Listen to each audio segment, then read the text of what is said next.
ہم تو رکھتے ہیں مسلمانوں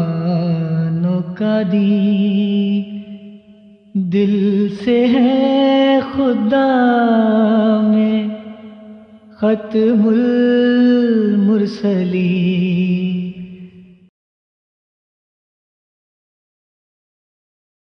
کھل جانی ہے۔ اور میں یہاں پہ ایک اور بات کی وضاحت کر دوں، وہ ہمیشہ یہ بات رہ جاتی ذہن سے، آج میرے اچانک ذہن میں بات آ گئی، عقیدے کی بات کر رہا تھا۔ تو جب ہم ان کتابوں میں گھستے ہیں، ان مولویوں کی کتابوں میں، فتاوی رضویہ میں یا تحذیر الناس میں یا باقی کتابوں میں، تو یہ مولوی کہتے ہیں اور عوام الناس کو، رحمتی مسلمانوں کو دھوکہ دیتے ہوئے کہتے ہیں کہ دیکھیں جی آپ تو مرزا صاحب کا تقابل ایک عام مولوی سے کر رہے ہیں۔ تو یہ جواب غور سے سن لیں کہ ہم مرزا غلام احمد صاحب قادیانی علیہ السلام کا تقابل کبھی ان مولویوں سے نہیں کرتے، کبھی ان مولویوں سے کر ہی نہیں سکتے۔ ہم نے کبھی تقابل کے طور پہ ان مولویوں کی ترجیحات پیش نہیں کی، بلکہ یہ کہتے ہیں کہ جس عقیدے کی وجہ سے تم ہمیں مسلمان نہیں سمجھتے، وہ عقیدہ تو تمہاری اپنی کتاب میں لکھا ہے۔ تو تقابل عقائد کی وجہ سے ہم بیان کرتے ہیں، تقابل ہم شخصیات کی وجہ سے بیان نہیں کرتے۔ مثلا مثال کے طور پہ اگر جس طرح سیرت المہدی میں ایک روایت موجود ہے کہ حضرت مرزا غلام احمد صاحب قادیانی علیہ السلام کے منہ میں بہت درد تھا، اس قدر شدید درد تھا کہ منہ دکھتا تھا، یعنی کہ آرام رکھنا، کافی علاج کیا، نہیں آرام آیا، پھر اچانک ایک پان رکھا، اس پان سے مسیح علیہ السلام کو کچھ آرام پڑا، کچھ فرق پڑا،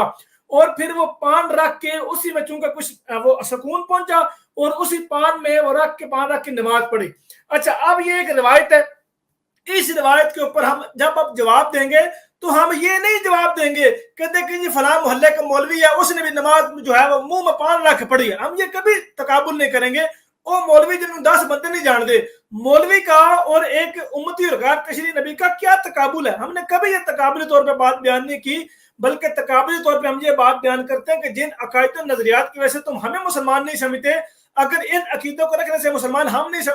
رہتے، تو ان عقیدوں کی وجہ سے تمہارے اپنے بابے مسلمان نہیں رہتے، ان کو بھی کفر کا فتویٰ ان کو بھی لگاؤ۔ تو یہ تقابل اصل میں عقائد کا تقابل ہے، شخصیات کا تقابل ہم کبھی نہیں کرتے۔ ہم میں مثال کے طور پہ مرزا غلام احمد صاحب قادیانی علیہ السلام کی شخصیت کی مثال اگر دینی ہوگی تو ہم انبیاء سے دیں گے، انبیاء سے مثال دیں گے، کہیں گے دیکھیں جی آپ کہتے ہیں کہ یہ کام بقول آپ کی حرام ہے، اگر یہ کام بقول آپ کی حرام ہے تو یہ پہلے انبیاء بھی کرتے رہے ہیں، تو کیا معاذ اللہ ثم معاذ اللہ آپ کے نزدیک انہوں نے بھی معاذ اللہ ثم معاذ اللہ حرام کام کیا ہے؟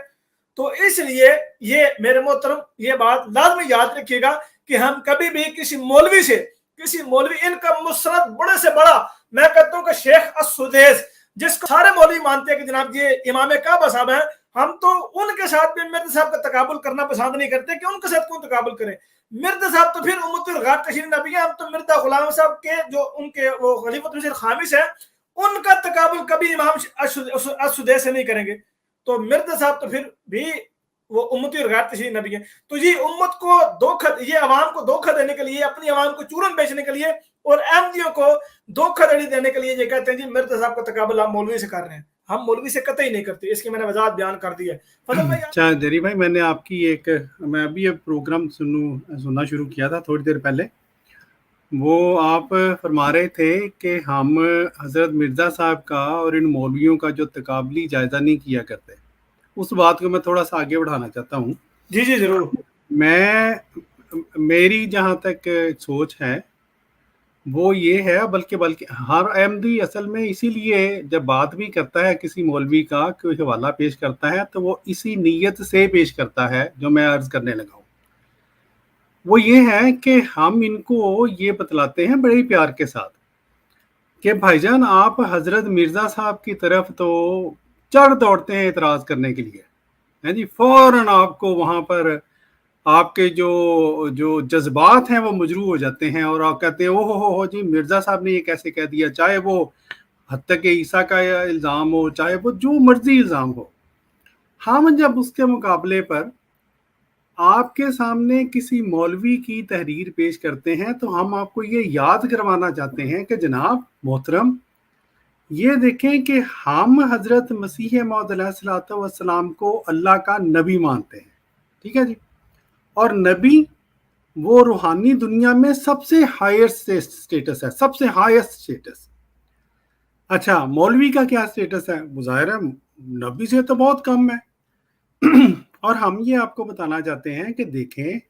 اگر اسی طرح کی ملتی جلتی عبارتیں آپ کے مولویوں کو کہنے کی اجازت ہے، آپ کے مولوی جب کہتے ہیں تو آپ کو تکلیف نہیں ہوتی، آپ کے جذبات بھی مجروح نہیں ہوتے، جو کہ کم درجے کا روحانی طور پر فائز بندہ ہے، اگر آپ اس کو روحانیت پہ فائز بھی کر لیں تو پھر جو ہائیسٹ سٹیٹس کا بندہ ہے حضرت مرزا غلام احمد قادیانی علیہ السلام، وہ جب اس سے ملتی جلتی بات کرتے ہیں تو آپ کو میری بھائی تکلیف کیوں ہوتی ہے؟ یہ بالکل وہی بات ہے، میں مثال سے سمجھا دیتا ہوں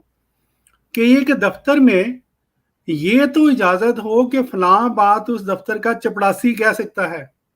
اس دفتر کا کلرک کہہ سکتا ہے، اس دفتر کا جو چھوٹے درجہ کا کوئی ہے آفیسر وہ کہہ سکتا ہے، لیکن اسی دفتر کا جو چیئرمین ہو، جو ہیڈ آف ڈپارٹمنٹ ہو، وہ کہیں نہیں تسی نہیں کہہ سکتے۔ تو عجیب و غریب بات ہے، جب ایک کلرک کو اجازت ہے، جب ایک چپڑاسی کو اجازت ہے وہ بات کرنے کی، تو پھر جناب اس چیئرمین کو بھی تو اجازت ہونی چاہیے نا، اور چیئرمین کو بلکہ اجازت ہوتی ہے دنیا کے ہر دفتر میں۔ تو یہ ہم وہ تقابلی جائزہ نہیں کر رہے ہوتے، ہم آپ کو صرف یہ بتلاتے ہیں وہ ان مولوی صاحب کی تحریریں پیش کر کے کہ ہمارے نزدیک وہ جو چپڑاسی ہیں، جو کلرک ہیں، جو اسلام کی اپنی زوم میں خدمت کر رہے ہیں، اگر ان کو اجازت ہے تو جو ہمارے نزدیک جو ہے اسلامی دنیا کا اور جو بھی دفتر کہہ لیں اس کو روحانی طور پر وہ اگر چیئرمین ہیں، جو ہیڈ آف ڈپارٹمنٹ ہیں، ان کو اجازت کیوں نہیں ہے جناب؟ تو یہ ہماری اصل میں کوشش ہوتی ہے اپنے بھائیوں کو سمجھانے کی۔ آپ جان